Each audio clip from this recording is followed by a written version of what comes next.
In today's sermon, we delve deep into the heart of Paul's message to the Corinthians, found in 1 Corinthians 7:32-35. This passage serves as a spiritual compass, guiding us through the complexities of devotion, duty, and divine calling. Let's journey through these verses, exploring their profound wisdom and relevance to our lives. Paul begins by laying out a foundational truth. I would have you without care. He contrasts the lives of the unmarried and the married, not to prioritize one over the other, but to illuminate the diverse paths of service to the Lord. For the unmarried man, his concerns are singularly directed towards how he may please the Lord, free from the added responsibilities that marriage entails. Similarly, Paul speaks of the unmarried woman, highlighting her dedication to the Lord in both body and spirit, aspiring for holiness. This focus is mirrored in the married individuals, though their attentions are divided. The married man careth for the things of the world, how he may please his wife, and likewise, the married woman tends to the worldly duties of pleasing her husband. This division of focus is not critiqued, but presented as a natural consequence of the marital state.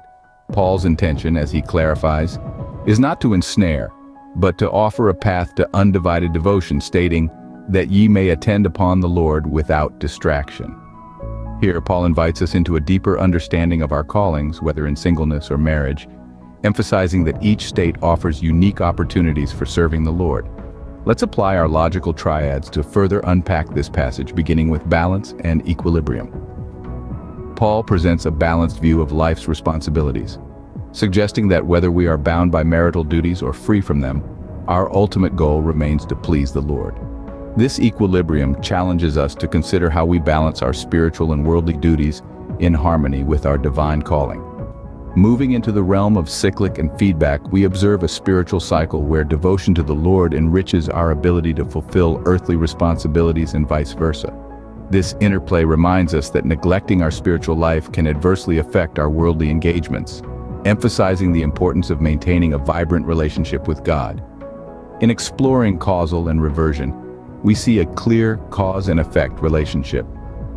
Paul outlines how a dedicated life to pleasing the Lord leads to holiness in body and spirit, which in turn influences our ability to serve effectively in our given life circumstances. This perspective encourages us to prioritize our spiritual health, knowing it lays the foundation for all other aspects of our lives. Through the lens of indirect and reflective, we understand the complex interrelations between our spiritual commitments, earthly relationships, and ultimate dedication to God. This triad invites us to reflect on how our personal journey towards holiness indirectly impacts our ability to serve and love others, illustrating the interconnectedness of our spiritual and relational lives. Finally, Paul's counsel culminates in the inclusion triad, integrating our care for the Lord with righteous living.